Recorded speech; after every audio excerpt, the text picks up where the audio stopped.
കൊച്ചി വാർത്താ ചാനലിലേക്ക് സ്വാഗതം. 2026 അടുത്ത നിയമസഭാ തിരഞ്ഞെടുപ്പ് നടക്കാനിരിക്കുന്നത്. വരാനിരിക്കുന്ന തിരഞ്ഞെടുപ്പിൽ ജയിക്കുവാനുള്ള പോരാട്ടത്തിലാണ് മുന്നണികൾ. തുടർഭരണം നേടാൻ ഇടതുപക്ഷവും കൈവിട്ടുപോയ ഭരണം തിരിച്ചുപിടിക്കാൻ UDFും ഒരു പുതുചരിത്രം കുറിക്കാൻ BJPയും ഒരുങ്ങുമ്പോൾ ആർക്കൊക്കെ വരുന്ന തിരഞ്ഞെടുപ്പിൽ വിജയം കൈവരിക്കാനാകുമെന്ന് കണ്ടുതന്നെ അറിയണം. തുടർച്ചയായി പ്രതിപക്ഷത്ത് തുടരുന്ന കോൺഗ്രസ് നേതൃത്വം നൽകുന്ന UDFന് എങ്ങനെയെങ്കിലും ഭരണം തിരിച്ചുപിടിക്കുക എന്ന ലക്ഷ്യം മാത്രമാണുള്ളത്. ഇതിനുള്ള എല്ലാ പ്രവർത്തനങ്ങളും കോൺഗ്രസിന്റെ ഭാഗത്ത് നിന്നിപ്പോൾ തുടങ്ങിക്കഴിഞ്ഞിരിക്കുകയാണ്. ഈ വർഷം നടക്കാനിരിക്കുന്ന തദ്ദേശ തിരഞ്ഞെടുപ്പുകളിലും വിജയിക്കുവാനാണ് കോൺഗ്രസിന്റെ ശ്രമം തുടരുന്നത്. ഇപ്പോൾ 2026 തിരഞ്ഞെടുപ്പിൽ മത്സരിക്കുന്ന കോൺഗ്രസിന്റെ സ്ഥാനാർത്ഥികളുടെ അനൌദ്യോഗികമായിട്ടുള്ള ഒരു പട്ടിക പുറത്തു വന്നിരിക്കുകയാണ്. എല്ലാ നിയമസഭാ മണ്ഡലങ്ങളിലേക്കുള്ള ഒരു കരട് പട്ടിക ഇതിനോടകം തന്നെ തയ്യാറായിരിക്കുകയാണ്. ഇതിൽ പ്രധാനമായും സ്ഥാനാർത്ഥികളുടെയും അവരുടെ വിവരങ്ങളെയും സംബന്ധിച്ചുള്ള കരട് പട്ടികയാണ് ഉൾപ്പെടുത്തിയിരിക്കുന്നത്. ഈ അനൌദ്യോഗിക പട്ടികയെ ബലപ്പെടുത്തിക്കൊണ്ട് തന്നെയാണ് ഇപ്പോൾ കോൺഗ്രസിന്റെ സജീവമായിട്ടുള്ള പ്രവർത്തനങ്ങളെല്ലാം തന്നെ തിരഞ്ഞെടുപ്പുമായി ബന്ധപ്പെട്ടിപ്പോൾ ആരംഭിച്ചിരിക്കുന്നത്.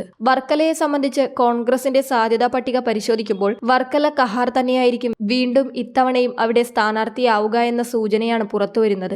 എന്നാൽ അതേസമയം തന്നെ MJ ആനന്ദിന്റെ പേരും ഉയർന്നു കേൾക്കുന്നുണ്ട്. ആറ്റിങ്ങലിൽ RSB ആണ് മത്സരരംഗത്തുള്ളത്. ചിറയൻകീഴ് മണ്ഡലത്തിൽ ഉയർന്നു കേൾക്കുന്ന പേരുകളിലൊന്ന് BS അനൂപിന്റെയും മറ്റൊന്ന് KS സജിത് കുമാറിന്റെയും പേരുകളാണ്. നെടുമങ്ങാട് നിയമസഭാ മണ്ഡലത്തിൽ കോൺഗ്രസിന്റെ സ്ഥാനാർത്ഥിയായി മത്സരിക്കുന്നതിന് ഉയർന്നു കേൾക്കുന്ന പേര് PR.M. ഷെരീഫും പാലോടി രവിയുടേതുമാണ്. വാമനപുരത്തേക്ക് വന്നാൽ ആനാട് ജയനാണ് മത്സരിക്കാനുള്ള സാധ്യതയെന്നാണ് പുറത്തുവരുന്നത്. അതോടൊപ്പം രമണി P. നായരുടെ പേരും പരിഗണനയിലുണ്ട്. കഴക്കൂട്ടത്ത് MA വാഹിദിനാണ് സാധ്യതയെന്നാണ് വിവരങ്ങൾ. വട്ടിയൂർക്കാവിൽ ഒരൊറ്റ മത്സരാർത്ഥിയുടെ പേരാണ് ഉയർന്നു കേൾക്കുന്നത്.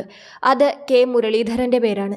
K. മുരളീധരൻ തന്നെ അവിടെ മത്സരിക്കുമെന്നുള്ള വിവരങ്ങളാണ് ഇപ്പോൾ പുറത്തുവരുന്നത്. തിരുവനന്തപുരം സെൻട്രലിൽ ശബരിനാഥിന്റെ പേരും ഉയർന്നു കേൾക്കുന്നു. എന്നാൽ നേമത്ത് 3 പേരുടെ പേരുകളാണ് വരുന്നത്. മണക്കാട് സുരേഷ്, VR ഹരി, വീണായസ് നായർ എന്നിവരുടെ പേരുകളാണ് നേമത്ത് ഉയർന്നു കേൾക്കുന്നത്. അരുവിക്കര നിയമസഭാ മണ്ഡലത്തിൽ പാലോടി രവിയുടെയും വിതുര ശശിയുടെയും പേരാണ് പരിഗണനയിലുള്ളത്. കാട്ടാക്കട നിയമസഭാ മണ്ഡലത്തിൽ M. ശക്തന്റെയും വേണുഗോപാലിന്റെയും പേരുകൾ ഉയർന്നു കേൾക്കുന്നു. കോവളത്ത് M. വിൻസെന്റിന്റെ പേര് മാത്രമാണ് ഉയർന്നു കേൾക്കുന്നത്. നെയ്യാറ്റിൻകരയിലാണെങ്കിൽ DCC പ്രസിഡന്റായിട്ടുള്ള സനലിന്റെ പേരും ഉയർന്നു കേൾക്കുന്നു. പാറശാലയിൽ VS ശിവകുമാറിന്റെ പേരുമാണ് ഉയർന്നു കേൾക്കുന്നത്. അനൌദ്യോഗികമായി പുറത്തുവന്ന പേരുകളാണിതൊക്കെ. ഔദ്യോഗിക ലിസ്റ്റിൽ ഇതിൽ ആരൊക്കെ പരിഗണിക്കും, ഇതിൽ ആരെയൊക്കെ പരിഗണിക്കും, ആരെയൊക്കെ പിന്തള്ളുമെന്ന് അറിയേണ്ടതുണ്ട്. അതേസമയം തന്നെ K. മുരളീധരൻ മാത്രമാണ് വട്ടിയൂർക്കാവിൽ തനിക്ക് മത്സരിക്കാൻ താല്പര്യമുണ്ടെന്നുള്ള വിവരം പുറത്തുവിട്ടിരിക്കുന്നത്. എന്തായാലും 2026 നിയമസഭാ തിരഞ്ഞെടുപ്പിൽ LDF ഭരണം നിലനിർത്തുമോ അതോ UDF ഭരണം തിരിച്ചുപിടിക്കുമോ, BJP പുതുചരിത്രം സൃഷ്ടിക്കുമോ എന്ന് കണ്ടറിയാം. കൂടുതൽ വാർത്താ അറിയിപ്പുകൾക്കായി കൊച്ചി വാർത്താ ചാനൽ സബ്സ്ക്രൈബ് ചെയ്യുക.